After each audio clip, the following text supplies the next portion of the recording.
Thanks for tuning in to our seller interview series. Up today, we've got an Amazon FBA business for sale in the entertainment niche. Created in January 2015, this business makes $6,385 per month in net profit, and the listing number for this business is 41024. Now, we do these interviews to give potential buyers more information about both the seller and the businesses they're looking to purchase. We hope these insights are helpful for you in making a buying decision. We got the seller with us today to go through the business and cover everything from niche selection to traffic and monetization. Thanks for coming on, Jesse. Yeah, thanks for having me, Greg. Yeah, before we dive into the questions, Jesse, just to give a quick summary of the business for everyone out there listening in. As already mentioned, it was built in January 2015, has a monthly revenue of $19,241, with expenses sitting at $12,856 for that net profit of $6,385. Now that is over a 12-month average. Included with the sale of this business is the domain, the site files, the get response accounts, game-related materials, including the artwork, and the guts of an additional product that hasn't been launched yet. So Jesse, with all that being said, can you tell me a little bit about your background in building and running an online business? Well, my background is kind of long and storied, I suppose. Over the years, I've kind of looked into different things, tried different things as far as information products, finally getting to physical products, and then kind of taking off with this business. So it's been a process starting probably about 2011, learning more about kind of each step of the process.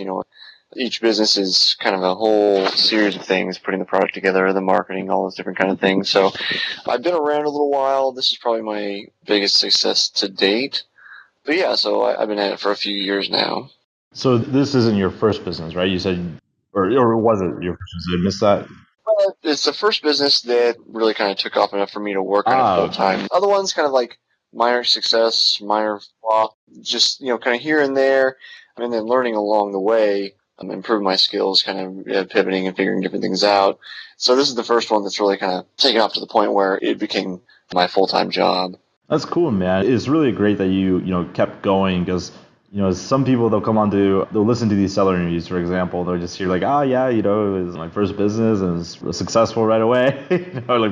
Versus you, it sounds like you did some trial. Yeah, unfortunately, I would say it depends on how you want to count them, but as far as like how far into each product and business I got, but I'd say I have anywhere between 10 and 12 attempts before getting to this stage.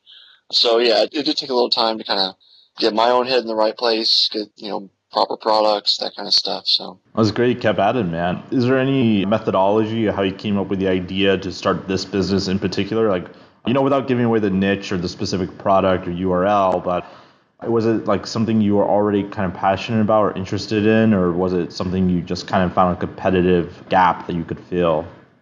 Yeah, so I'm trying to be kind of an entrepreneur in the purest sense that I'm not terribly concerned about the product. What I am concerned about is that there's demand for it, and then I can make a product that satisfies that demand, that it's, a high quality product. So I noticed a really popular product in this niche basically had nothing around it. It was this big vast space and people were asking for something else. And it was somewhat related to how I was already kind of working in this business. So it was just a small pivot to provide that product when there was nothing else around. And that's kind of how things got started. And from there, it was, okay, now I have this product. It's kind of taking off. What else can I add? So then I've worked around that and tried to find other small gaps. I'm more about finding the gaps of what people are already looking for rather than reinventing the wheel and then trying to create demand. Often that is the more profitable strategy. Someone looking at this business and maybe they're not terribly familiar with what Amazon FBA is, could you just, briefly describe in a couple sentences how this business is primarily making its money? Yeah, so with this particular niche, there's really two main strategies of how you're going to earn money on Amazon in a general sense, through paid advertising on Amazon and through organic rankings. So the organic rankings are basically what you see normally when you search for blue widgets on Amazon. Paid advertising typically is going to be in a sidebar on the right-hand side. Sometimes they'll be at the top of the search. This particular business, I'd have to look at the numbers to be super certain, but it's 70 to 80% of the sales are organic. So This particular business is going to be set up where you have to have your keywords and all of the listings for the product set up where people can find them when they search for things. There is also a small amount of revenue from advertising, but just how this particular niche works, it's predominantly organic. Yeah, is that description concise enough for you, Craig? I'm not sure. Yeah, so for people out there who may not know exactly what you mean, he's talking about when you type in on Amazon, your product potentially could come up first, which would be organic, or you're running paid ads in the Amazon ecosystem through their PPC, and they click on that into your product, and your product is all fulfilled by Amazon, and so Amazon, handles all the all the fun logistics side of the business.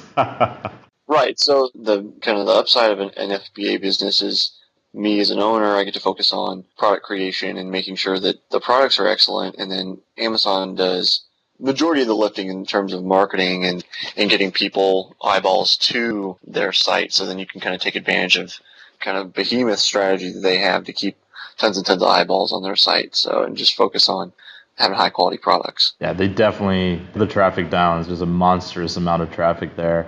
You got this business going. You've tried a few other times, had some minor successes, but this was your first real success, and it's making a pretty healthy net profit.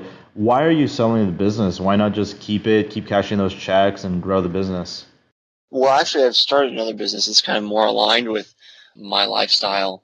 It's the new business I'm working on has kind of piqued my interest. It started because of a problem I ran into in my own life, and I found a need for that. So it's two-pronged. In one sense, I want to focus on the new business, and in the other sense that the business that I'm selling, the products do take a fair amount of time testing to really kind of dial in so that the actual experience of using the product is good. And it's really going to be tough to do both, follow a new business, work on the skills there, and then also hold with the old one. So I kind of want to get it into somebody's hands that's going to take care of it and kind of do that, because I tend to be a one-man show, so I only have so many hours in the day. It's understandable. So the plan after the sell then, I'm assuming, is to use the capital from this business to invest it into this other business you're starting? Right, yeah. So the other businesses actually just hit the year mark. It's another one where nice. I was actually going to give up on it and then kind of recommitted to it in January, and then it's taken off from there. So yeah, the capital from selling the first business that we're talking about here will go to the new one for new product creation, cash flow, for increased sales, those kind of things. Excellent, man. Very cool. Moving back to this business, when you first started this business, what was the trajectory like? So you got your products all shipped into Amazon to warehouses, your listing goes live. What were those first few weeks and months like? A bit overwhelming to a little stressful. Well, it validated my notion that I'd found a gap in the market, because I went from nothing to, with the very first product we were selling, I think the first year averaging 500, 600 units a month, because there was nothing else around. So that was kind of a roller coaster that first year. And I actually started this business with $1,000 on a credit card, so oh wow. I had to keep rolling money back into new inventory to try to keep up with orders for a while. So I bet. I didn't get to take anything out of the business for, I can't call, but it was quite some time before I was able to actually take any amount out, and just getting used to trying to predict sales. And then Christmas the first year was kind of bananas as far as, what I was used to with my moderate successes in the past. And it's become more a competitive landscape over time. I actually just recently re-optimized the very first product I launched with this business. I just re-optimized it into another gap I just found to try to help whoever might be interested in buying it to set them up for success. Like I said, since I've been focused on the new business, I kind of neglected this one when it needed to be re-optimized this year. And so I took some time to do that the last couple of weeks, and we're headed back on an upward trajectory with that particular product. Nice. Is there anything you learned from this business, like maybe one thing that worked really well for you that you're going to be applying to, say, this new business you're starting? I think they're kind of apples and oranges in a lot of senses, but the one thing that can carry over is just making sure that you have a very unique, value-differentiated product. Amazon is a place that there are so many sellers that make Me Too products. They'll copycat what's already selling, and it'll be identical, but with a new brand label. And with the business I'm selling now, none of my products are that way. And I'll continue that on forward with the new business. I think that's kind of the basis of anything that's going to last, is having unique products that are unique to your brand that you can't get anywhere else. I agree with you on that, but on the flip side here, is there anything you tried with this business that didn't work? You know, maybe something you thought was going to be more successful than it actually was? Oh, absolutely. There's a couple products I tried. One of them I thought was a kind of a flop. It's grown into, it was only selling maybe 10 units a month starting out, and it's gotten to about 40 units now since I didn't quit on it. It's not huge, but it's, a few $100s a month. But one product I launched, I think October was the launch month. I thought it was going to be big. I put a fair amount of capital into it, and it was just a total bomb. It was me getting a little overconfident in that particular product and thinking I could squeeze into a competitive niche in this kind of subcategory without really having a gap there. I think that was my issue, is that there wasn't a gap, and I was just trying to make a gap for the sake of bringing out another product. So basically, you ended up with more product on hand than you thought you would have. Is that correct? Yeah, it was just a glut, and I actually had to get rid of them recently because I was going to run into long-term storage fees. Ah, yeah. Was the product itself like completely unsuccessful then, or is it still like making sales, just not enough sales to warrant the amount of inventory you had? It actually sold, like, its conversion percentage was okay, but I just could not get Amazon to rank it anywhere, which is part of the difficulty in this niche, is getting started, getting Amazon to rank products for a particular keyword or sets of keywords. It's not just one. And I think with my research there was probably a mismatch a little bit in the keywords and the product that I came out with. So yeah, just a little bit of misfire on my part there. And anybody interested in buying can see that in the financials. We've left that in there because I like to see the upside and the downside of everything. Yeah, of course. Moving kind of into the ups and downs here, let's talk a little bit about traffic. Are you getting all of your sales from like Amazon organic traffic? Are you doing Amazon PPC? Are you doing something else where traffic is coming from outside of Amazon? What's the story there? Yeah, so basically all the traffic right now is generated internally from Amazon. As I mentioned earlier, I think approximately 70% is organic, and then 20 to 30% is going to be that internal paid advertising that Amazon offers. I have started getting requests from, I'll say, bloggers, influencers for product, for gift guides for upcoming for Christmas, which is kind of the big season for this business. So I've started sending out some of those, and hopefully we'll get a little more outside traffic in that respect. But I haven't done a whole lot of outreach in terms of sending products out to influencers and getting outside traffic. It's basically all generated internally. And by internally, do you mean organic? Yeah, 70% is organic, and then, like I said, around 30% is going to be paid traffic on Amazon. But it's all people already on Amazon, not being sent from somewhere else to Amazon. How many SKUs do you have currently on Amazon? Like how many products? Active SKUs are 4 currently. There's 5. There's the remnant of that product that didn't work well, but that's mainly just for show. Is the remnant of the product different from the one that you're launching, that you're including with the sale, or are those the same products? So the unfinished product I'm including with the sale has never been launched before. It was the 6th product that I basically finished the guts of, and then since the Amazon landscape changed, I wasn't quite sure how to launch at the time. I've kind of refigured that out, and I can discuss that with a new buyer, a couple different strategies I would pursue with how to proceed with it. But yeah, the new product is something that's not come out before. It is in a gap, and it is an improvement over what little is there at the moment. And between the current Live 4 products, do you find that one of them is earning the lion's share of the revenue, or is it kind of split pretty equally between them all? Yeah, so the very first product I launched back in January still does the predominant amount of revenue.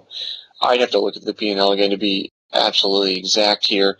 I'd say it probably does 50%, maybe 60%. There's a second product that's kind of a perennial seller. It's pretty solid just the whole year. It doesn't get a bump at Christmas time as big as the first product does. So the majority of the revenue is going to sit on that first product, which is kind of where the new 6 product comes in. It's in a very similar positioning as that first product does, so it should have the ability to do the same thing, to bump up with a big curve at Christmas as well. Excellent. You just mentioned the big curve at Christmas. Is there any kind of other seasonality to the business, or is it pretty stable throughout the year, minus the big bump around Christmas time? There's a small dip during summertime. It can be a kind of all-year deal, but just how people use these products, it's not really as summery, as it could be. So it's fairly steady. There's no, like, giant dives or anything. It's mostly the big bump at Christmas because they can be giftable, so. Excellent. And currently, you have a site with this as well, right? You have like a branded domain or something like that? That's correct, yeah. I have a branded domain to go along with everything, which part of my kind of downfall as an entrepreneur is I'm not a great marketer at this point, so I haven't done a great job as far as monetizing traffic on the branded domain. I do get, from a blog post I wrote, I do get roughly 2,000 or 3,000 visitors that are somewhat relevant to the main product that sells, that has the big bump at Christmas, on the website now, but I haven't really monetized those people. So one of the nice things about that is that you could actually use that blog article. It's relevant to the new unlaunched product. So that's kind of part of the potential launch strategy, is using the people visiting that blog article, kind of collecting emails and using them as a pre-launch validation, or to use them to launch the new product. Excellent. And you also have a email list, right, with GetResponse. How big is that email list? It's fairly small. It's a few hundred people. It's from a couple different strategies I was testing out, with trying to get traffic from Pinterest, offering like free products that are kind of relevant to what the actual physical products are, and then trying to upsell them to the actual physical products through a drip sequence, this automatic emails that would go out, kind of tell the story of the business and kind of try to get them to relate to new products and those kind of things. So there's a little bit of automation there. I still get new subscribers every month, but it's not a very large list. Okay. The Pinterest strategy didn't exactly pan out for you. Is that correct? Or are you still doing stuff with Pinterest? Yeah, I think maybe got a handful of sales since I tried that strategy over a year ago. And it doesn't cost me anything at this point. The nice thing about Pinterest is that once you have a paid ad on there, unlike Facebook, people can repin it. They save it to their own profiles, so to speak, and then it stays there. And once you kind of stop paying for the ad, it can actually continue to live on. So I stopped paying for it a long time ago, but continue to get some traffic from it. That's cool. And just let it be. Yeah. I figured there's no reason to not, get free leads, so. Yeah, exactly. I can't say I was real successful in monetizing Pinterest, but can it be done? I've seen people do it, but I did not do it successfully. I'll say that. Yeah, Pinterest is an interesting animal. I've seen a few different sites gaining a pretty significant amount of traffic from Pinterest, all organically too. It could be quite impressive, but I'm probably in the same boat as you guys, and I don't know how that exactly works. So outside of the email list, actually, before we move on from the email list, are you currently using that email list in any capacity, or like, are you sending out promo deals? Do you have an autoresponder follow-up, anything like that? I have the autoresponder for kind of the free product. As I mentioned, I have posted on Pinterest, but other than that, like I said, I'm not a great marketer, so I haven't really done a good job nurturing that email list. So, like I say, it's included in the sale kind of as it is part of everything, but the value's not real high in my own estimation. And for your product you're supplying and sending to Amazon, are you shipping those or sourcing those from America, from China, or where are the products coming from? It's actually a mix right now. It depends on what stage of the game and what kind of product it is. So there's a smaller, lighter product that are easier to source in short batches from China for testing. Those all currently come from China. And then there's a larger product that it actually makes more sense to source from the U.S. It's a mix right now. The ones that come in from China, I ship manually to Amazon, but with the U.S. manufacturer, they actually have the ability to store and fulfill themselves. So when they produce product, they ship it to Amazon for me. They palletize. They give me the information. I give them shipping labels, and then off it goes to Amazon. Interesting. So you're shipping yourself? Like, so the products from China are coming to your doorstep and you're packaging them to send them off to Amazon. Is that correct? That's correct. And that happens, it depends on how you want to approach it, what the year is. At maximum, I send one shipment a month, and that's only for, like the product I mentioned earlier, that's selling about 40 units a month. I only keep maybe 3 or 4 months of inventory of that particular product at Amazon at a time.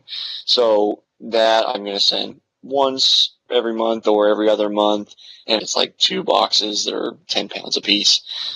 Nice. So one trip to UPS, the larger selling products or the higher volume that originally launched, because I ordered that in such large batches, I basically have that come in once, maybe twice a year. It takes me, I think the last time we did it, I had 5,000 units come in. And since it's fairly small, there's not that many boxes. It's maybe 100 boxes. It takes me 3-4 hours to label everything because they're uniform, so it's easy to weigh them and know what to input for your labels. So label them all, UPS comes and picks them up, and then you don't have to touch it again for another 6-12 months, depending on how sales goes. Nice. But that I'm actually going to get sourced. The U.S. supplier has now beaten out the price from the Chinese supplier. Oh, wow. I know the quality is as good or better, so I'm actually probably going to source that from the U.S. supplier for Christmas and not even touch it this time around. I'm assuming they'll just fulfill it like the other products then. Right. Excellent. Yeah, and then I actually found out recently they'll store, if whoever's going to buy, if they actually wanted to order in larger quantities to get bigger price breaks, the U.S. supplier will actually store product at their facility for like $10 a pallet a month, which is super cheap. I can't even get that in a storage locker that cheap. So it's going to be really cool for the box. I've been trying to find all this information to set whoever up for more success than I've had. So That's good, man. That's good. Moving to some opportunities. Let's pretend that you're going to hypothetically, keep the business and you wanted to grow it. What would be the least risky path you'd focus on to grow the business? I don't want to say dumb simple, but almost dumb simple way to grow would be to move into retail.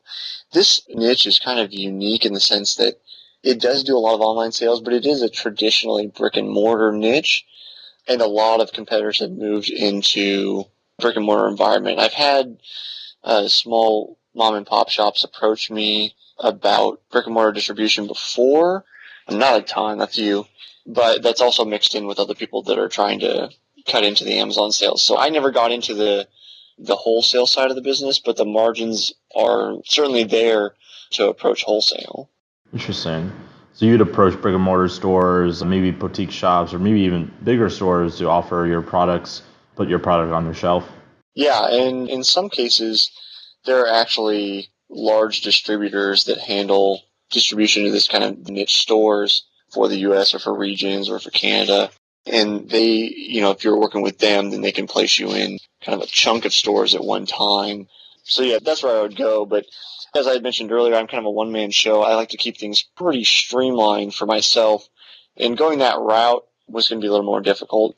It actually should be easier if you source more and more products from the U.S. supplier because they're used to shipping to distributors and all that kind of stuff. So Yeah. That's probably where I would go, is take the products that are already existing, already selling, and then move them towards brick and mortar distribution using the U.S. supplier as a facilitator, so you don't have to have the overhead of a warehouse or employees to run your forklift and do all those kinds of things. Yeah, definitely. On the flip side here, what would you do if you were incredibly risky and just kind of threw caution to the wind and wanted to grow the business as quickly as humanly possible? Would you do anything different at all? The only risky move I could see from the assets that are available would be like the unlaunched product would be to go and order like a batch of 5,000 of that and say, we're all in on this product. That's the only really risky move I could see. I wouldn't suggest that. I wouldn't do that. Like I said, with the product that didn't go well, I ordered 1,000 units of it, and that was kind of getting my horse, so to speak. So it's fairly low risk for what's available at this point, as far as I can foresee. Excellent. Moving into risk, do you find that there's any kind of risk here in this business? Like, what is the biggest risk that a buyer should be aware of before they purchase a business like this? Yeah, so the biggest risk is, well, there's two, I guess I'd say. For new products in this niche, you have to contend with not just the utility of the product. It's not just a matter of, does my nonstick pan not stick? It's not just the utility of the product. You have to contend with, because it's an entertainment niche, is it fun? Right. So that's a variable a lot of people don't want to deal with.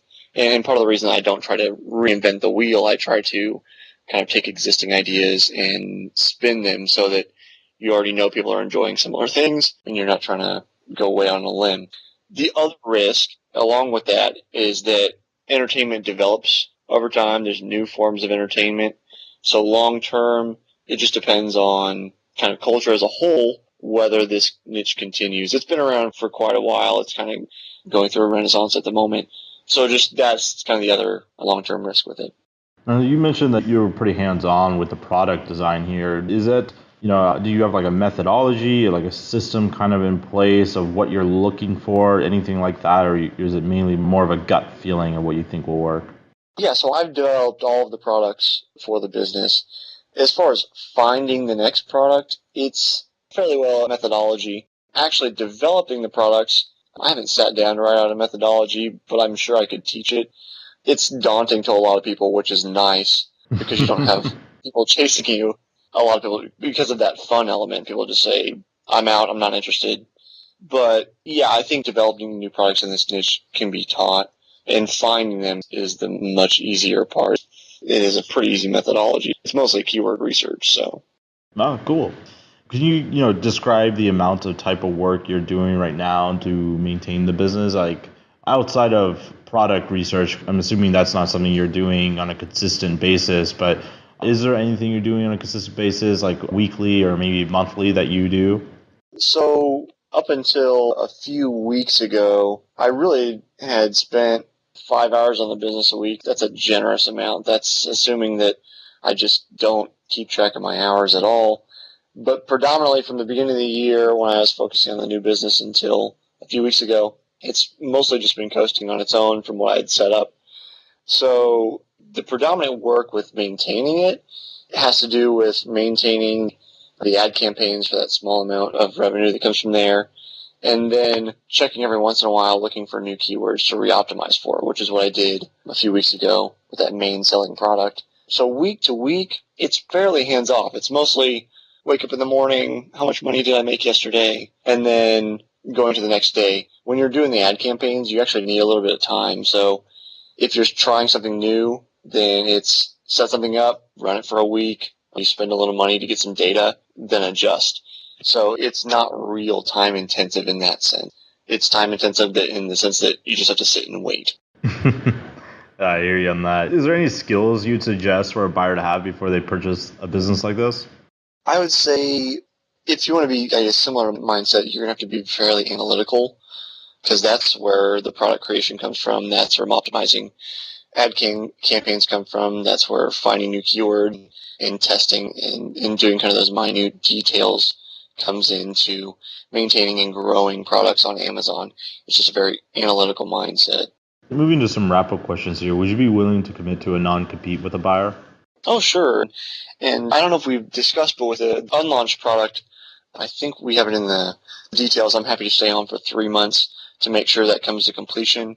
It is basically done, but it does need to be brought into physical form, so to speak. It's kind of hard to describe exactly what needs to be done without saying what it is. Yeah. That's of it are done.